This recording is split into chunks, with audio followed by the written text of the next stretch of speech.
y ya estamos en el mes de abril. Mira cómo pasan los días volando. El título para la lección de esta semana es Por siglos perpetuos. Tú sabes que el tema de todo el trimestre es la promesa, el pacto que Dios hizo con el ser humano después que el ser humano se metió en problemas por causa del pecado. Lo primero que tenemos que entender es ¿qué es el pecado? Porque la mayoría de nosotros tiene el concepto de que pecado es hacer esto, pecado es hacer lo otro, pecado es no hacer esto, no hacer aquello. Quiere decir, nosotros entendemos el pecado solamente en función de lo que hacemos o de lo que no hacemos, de lo que pensamos o sentimos o de lo que no sentimos o no pensamos. Pero eso también es pecado, porque Juan dice que el pecado es la transgresión de la ley, o sea, la desobediencia a las instrucciones divinas. Eso finalmente es el pecado. Pero en primer lugar, básicamente el pecado es rebeldía, el pecado es separación de Dios, porque ya estudiamos en las lecciones anteriores que Dios nos creó para vivir con nosotros, con el ser humano, la más linda experiencia de comunión, de amor con Él. Dios no nos creó como robots programados para obedecer, como máquinas. Dios nos creó para vivir con nosotros la más linda experiencia de amor. Infelizmente, Adán y Eva se separaron de Dios. Decidieron escoger su propio camino y ese camino era camino de muerte. Y al alejarse de Dios, lógicamente se metieron en problemas porque Dios era la fuente de la vida. Dios es la propia paz.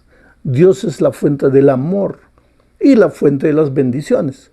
Cuando el ser humano se separa de Dios, pues ahí se mete en problemas, porque en lugar de vida encuentra muerte. En lugar de paz encuentra guerra, encuentra problemas, dificultades. En lugar de bendiciones encuentra maldiciones.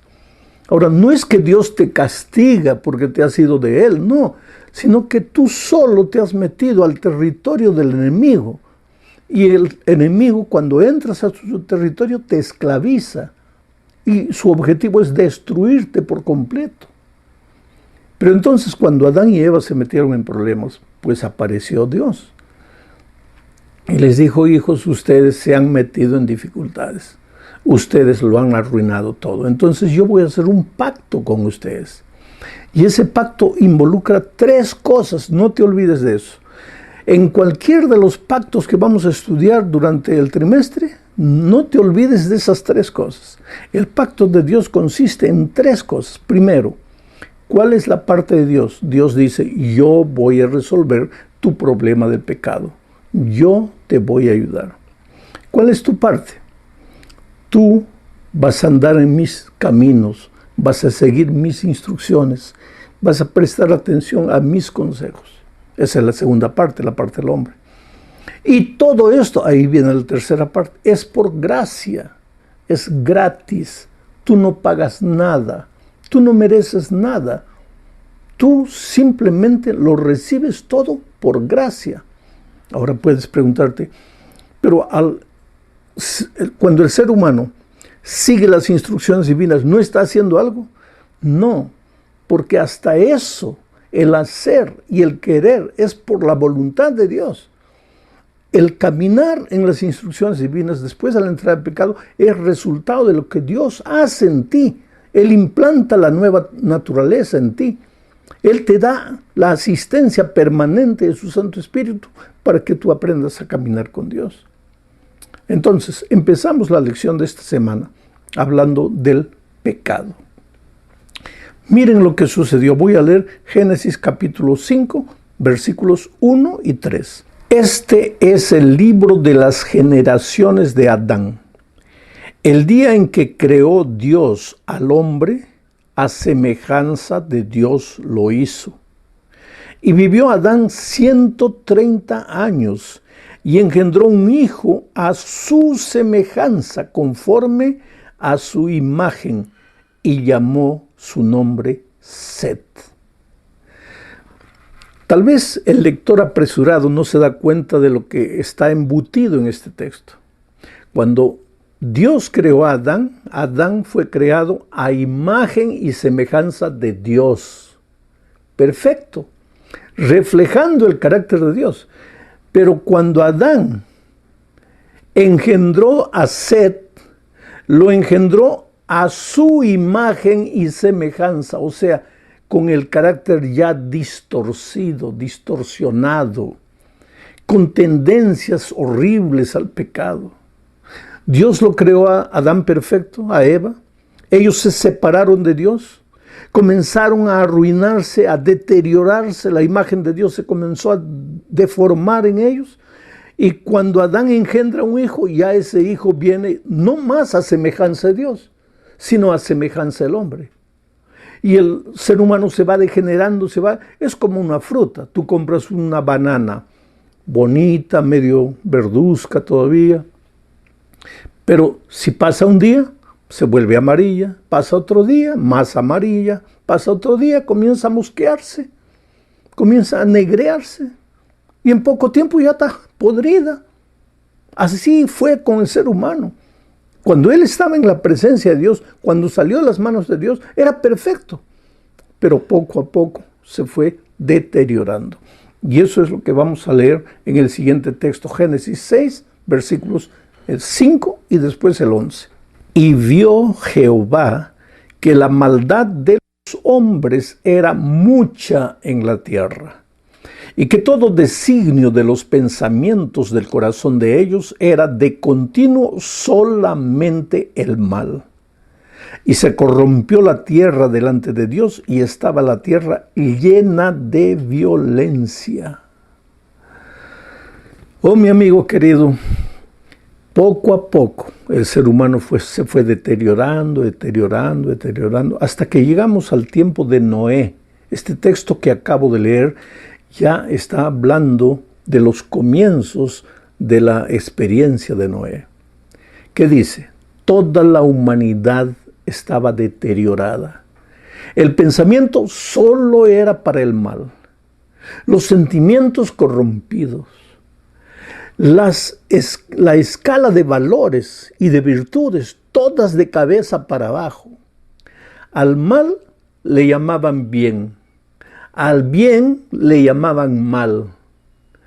Quiere decir, todo malogrado. Era la cultura del mal y consecuentemente la violencia, la cultura del mal, del egoísmo, del orgullo, del desamor y de la violencia. Los hombres se mataban unos con otros. Ahora, eso no llegó de un momento a otro. De Adán a Noé pasaron 1050 años. 1050 años. Un siglo y un poco más. O sea, en ese tiempo, en un siglo, la humanidad se degeneró por completo. Se deterioró. El carácter de Dios en el ser humano comenzó a desaparecer. Y esa era la realidad de la humanidad en los días de Noé. Ahora piensa un poco en la realidad de la humanidad hoy. ¿No te parece muy parecida? Que las personas a lo que es malo, porque quien determina lo que es malo y lo que es bueno no es el ser humano, no es la mayoría de la sociedad, no es por encuesta. Quien determina lo que es malo y lo que es bueno es Dios a través de sus instrucciones, de sus palabras. Nosotros los hombres tenemos libertad de escoger el bien o el mal, pero no tenemos la libertad de escoger el mal y llamarle bien. Pero hoy estamos viviendo la cultura de la humanidad prediluviana. O sea, tú puedes ver ¿a qué le llamamos nosotros la nueva cultura, la nueva moral? El ser políticamente correcto, ¿a qué le llamamos? Es decir, la humanidad agarra el mal, le llama el bien y quiere que todos, quiere decir, algunos toman el bien, le llaman mal, o toman el mal y le llaman bien, y quieren que todos acepten. Porque si tú emites tu opinión, Tú eres un cuadrado, tú eres contra la sociedad, tú eres contra la generación de estos días. No puede ser así. Quiere decir, todos tienen derecho de escoger el camino que quieran, pero no tienen derecho de agarrar el bien y llamarle mal, o de agarrar el mal y decir, esto es lo correcto, esto es lo bueno, porque la fuente de la moral es Dios, no es el ser humano. Pero antes del diluvio, la humanidad estaba pensando de esa manera, parecida, muy parecida a nuestros días. Por eso Jesucristo dijo, como en los días de Noé, así será los días antes de mi venida a esta tierra. Como en los días de Noé, es lo que estamos viviendo en estos días. Bueno, vamos a la lectura ahora de Génesis 6, 8 y 9. Porque Dios siempre tuvo un remanente. No es que toda la humanidad estaba perdida, siempre había una generación, un grupo, un remanente de gente que, a pesar de cargar su naturaleza pecaminosa, a pesar de haber nacido con tendencias, pues obedecía a Dios, trataba de andar en sus caminos, prestaba atención a Dios. Y había un hombre antes del diluvio con estas características. Génesis 6, 8 y 9 dice, pero Noé halló gracia ante los ojos de Jehová. Halló gracia, escucha la palabra gracia. Estas son las generaciones de Noé. Noé, varón justo, era perfecto en sus generaciones. Con Dios caminó Noé. Interesante, en medio de toda la humanidad deteriorada moralmente, donde los hombres escogían sus propios caminos y querían que todos aceptasen los caminos equivocados que ellos escogían, en medio de esa generación surgió un hombre llamado Noé. ¿Y qué dice el texto? Dice que Noé encontró gracia a los ojos de Dios, porque solamente por gracia eres salvo y solamente por gracia puedes andar en los caminos de Dios. Y Noé caminó con Dios, anduvo con Dios, y como resultado de no separarse de Dios, de vivir cerca de Dios, en comunión con Él, ¿cuál fue el resultado? Fue un hombre justo y perfecto en sus generaciones. Un hombre justo y perfecto. ¡Qué maravilla! Si Dios pudiera venir hoy y decirnos así, tú eres un hombre justo, tú eres una mujer perfecta. Y no es porque Noé no haya cometido errores. Noé una vez se emborrachó y quedó desnudo en la calle. Y todo el mundo se burlaba. Sus propios hijos se burlaban. Dime, ¿ese es un hombre perfecto? ¿Un hombre borracho, desnudo en la calle? ¿Ese es un hombre perfecto? Claro que no. Pero entonces, ¿cómo Dios dice que no era perfecto? Es que en el momento que él estaba borracho, se había separado de Dios. Separado de Dios ya estaba mal. La borrachera fue consecuencia. Nadie se emborracha estando al lado de Dios. Para emborracharse, primero hay que separarse de Dios. Nadie mata al estar con Dios. Para matar hay que separarse de Dios. Y Noé, en ese momento que se emborrachó y hizo todo ese escándalo, estaba separado de Dios. Pero cuando él inmediatamente se dio cuenta de su situación, volvió a Dios.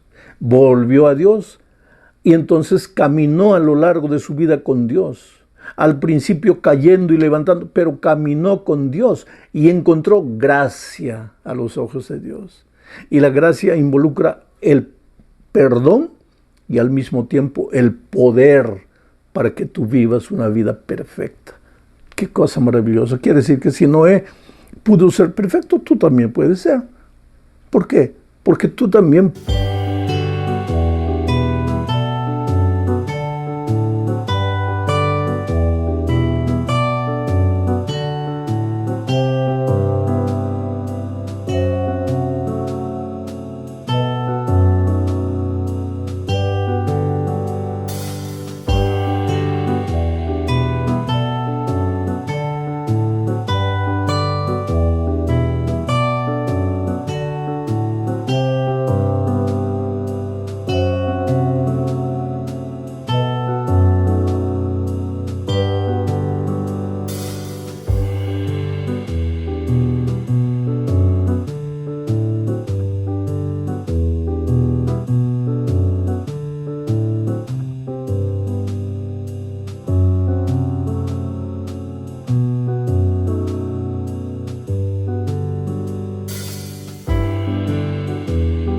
puedes volver a Jesús y encontrar gracia en Él.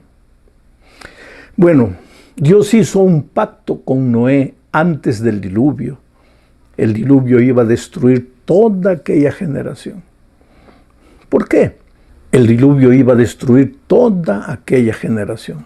Ahora, ¿por qué? Yo no voy a filosofar en este momento contigo. No voy a querer entrar al pensamiento de Dios. Yo no voy a querer explicar los misterios de Dios. Pero te voy a hacer una ilustración. ¿Por qué Dios, la fuente del amor, destruyó o permitió que un diluvio acabase con la humanidad todo? ¿Por qué? Te voy a hacer la ilustración del brazo y de la gangrena. Si estás con gangrena y vas al médico, dime, ¿el médico quiere matarte o quiere salvarte? ¿Cuál es la función del médico? En estos días de pandemia, yo veo médicos llorando, enfermeros, enfermeras llorando, porque no pueden hacer más, porque no pueden curar, porque no pueden sanar a las personas que están muriendo. Yo veo al ser humano, a los médicos, a esos hombres y mujeres dedicados al cuidado de la salud, y yo los admiro realmente. Sabes, en la familia yo tengo algunos sobrinos médicos, algunas sobrinas enfermeras, yo los admiro. Y en este momento, haciendo un paréntesis en todo lo que estoy diciendo, yo mando un abrazo cariñoso a todos los médicos del mundo, no importa la raza, la generación, la religión, la región donde están, yo los admiro. Nosotros como humanidad no tendremos palabras para agradecer por lo que ustedes están haciendo. Están siendo instrumentos poderosos en las manos de Dios para llevar alivio al ser humano. Entonces vuelvo a mi ilustración. Cuando tú vas al médico con el brazo gangrenado, el médico hace todos los exámenes y llega a una conclusión. Y te dice, mira, tú has venido demasiado tarde. No podemos salvarte el brazo, pero podemos salvarte el cuerpo. Entonces, para poder salvar tu cuerpo, vamos a tener que amputar el brazo. Vamos a tener que cortar el brazo porque está todo gangrenado.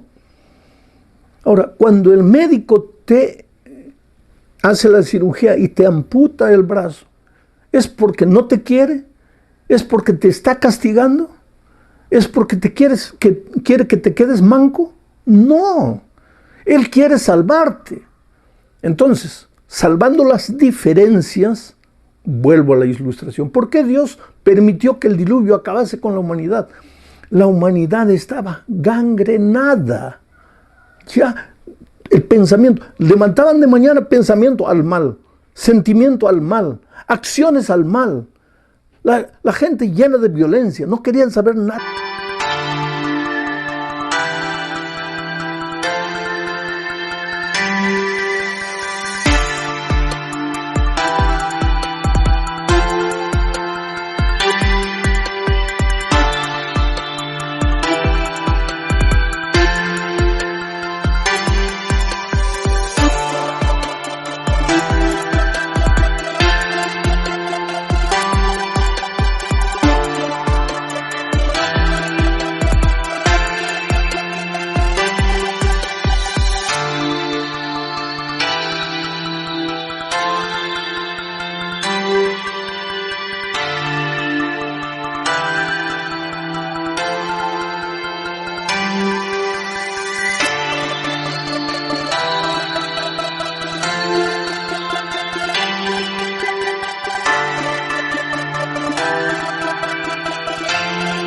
De Dios y se arruinaban. Era necesario, usando mi ilustración, no entrando en la mente de Dios, ni queriendo dar la explicación de Dios, usando la ilustración, era necesario que se salvase una generación nueva, de esa generación Dios podría construir, edificar, formar un pueblo obediente. Por eso Dios vino e hizo un pacto con Noé, y ese pacto está en Génesis 6:18. Vamos a leer. Dice, mas estableceré mi pacto contigo, y entrarás en el arca tú, tus hijos, tu mujer y las mujeres de tus hijos contigo. Ahí está el pacto. ¿Y dónde están los tres elementos? Dios llega y dice, yo te salvaré. El diluvio va a destruir a la humanidad, pero yo te salvaré. Tú no tienes nada que temer, no tengas miedo. Esa es mi parte, yo te salvaré. ¿Cuál es tu parte? Tú entrarás al arca. Tú, tu esposa, tus hijos. Y todos los que quieran entrarán al arca. Y todo esto por gracia. Porque no es porque tú construiste un arca que te vas a salvar. Quien te va a salvar soy yo. El arca es apenas el instrumento. Esto es como la iglesia. No es porque eres miembro de la iglesia que te vas a salvar. Dios es el que te salva. El Señor Jesucristo es el que te salva. La iglesia es como el arca, apenas un instrumento. Ahora tú imaginaste cuando Noé y su familia entraron al arca, el olor que debería haber en esa arca. Animales, porque Dios mandó también entrar animales. ¿A dónde echaban los desechos de esos animales? Todo el excremento, el olor de esos animales. ¿Tú imaginas? En un arca todos encerrados. Pero el arca era el instrumento a través del cual Dios quería salvarlos. Así también es la iglesia. Tú a veces vas a la iglesia, encuentras mal testimonio, encuentras gente chismosa, gente envidiosa, gente orgullosa, y no te atrevas a decir, me salgo. No, si tú te sales, te caes al abismo. Tienes que quedarte ahí, porque débil o imperfecta como la iglesia puede ser, es la niña de los ojos de Dios. Es el instrumento que Dios va a usar para salvarte. Bueno, vamos a la cuarta parte del estudio. Y aquí vamos a hablar de la señal del arco iris. Cuando terminó el diluvio, apareció un arco iris en el cielo. Y entonces apareció Dios. Y mira lo que le dijo a Noé. Génesis 9, 12 y 13. Y dijo Dios, esta es la señal del pacto que yo establezco entre mí y vosotros y todo ser viviente que está con vosotros por siglos perpetuos. O sea, el pacto no es pasajero, es el mismo pacto eterno de Dios con la criatura, con el ser creado. ¿Y cuál es el signo? Mi arco he puesto en las nubes, el cual será por señal del pacto entre mí y la tierra.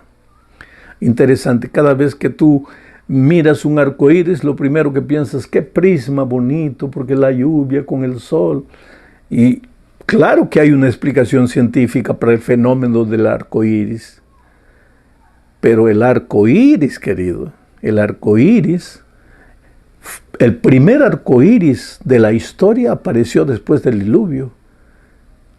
Dios le mostró a Noé y a sus hijos el arco, y les dijo, ahí está la señal de mi pacto, de que nunca más voy a destruir la tierra con agua. Por eso, aunque llueva, aunque haya una inundación, aunque un barrio entero sea llevado, no te asustes. La tierra, la humanidad, no será más destruida con agua. Un sector, una región, tal vez por circunstancias, pero la tierra no, porque Dios hizo un pacto. Bueno, llegamos al fin de este estudio hablando de un remanente. Dios siempre tuvo un remanente. Génesis 7:23 dice, así fue destruido todo ser que vivía sobre la tierra, sobre la faz de la tierra, desde el hombre hasta la bestia, los reptiles y las aves del cielo, y fueron raídos de la tierra, y quedó solamente Noé y los que con él estaban en el arca. Hubo un remanente que se salvó. Y ese remanente no es solo en aquellos días, porque si tú vas a Apocalipsis verás que Dios en nuestros días también tiene un remanente de hijos que, vuelvo a repetir, aunque humanos, aunque con tendencias, aunque con su naturaleza pecaminosa, aunque cayendo y levantando, son un remanente de hijos que intentan caminar en los caminos de Dios, humildes y que prestan atención a las instrucciones divinas. Leo Apocalipsis 12, 17. Entonces el dragón se llenó de ira contra la mujer y se fue a hacer guerra contra el resto de la descendencia de ella. ¿Y quiénes son ellos? Los que guardan los mandamientos de Dios y tienen el testimonio de Jesucristo. Interesante. Dios en nuestros días tiene un remanente. La humanidad toda puede estar deteriorada, pero Dios tiene un remanente. Tienes que pedirle a Dios que te ayude a formar parte de ese remanente, a ser humilde,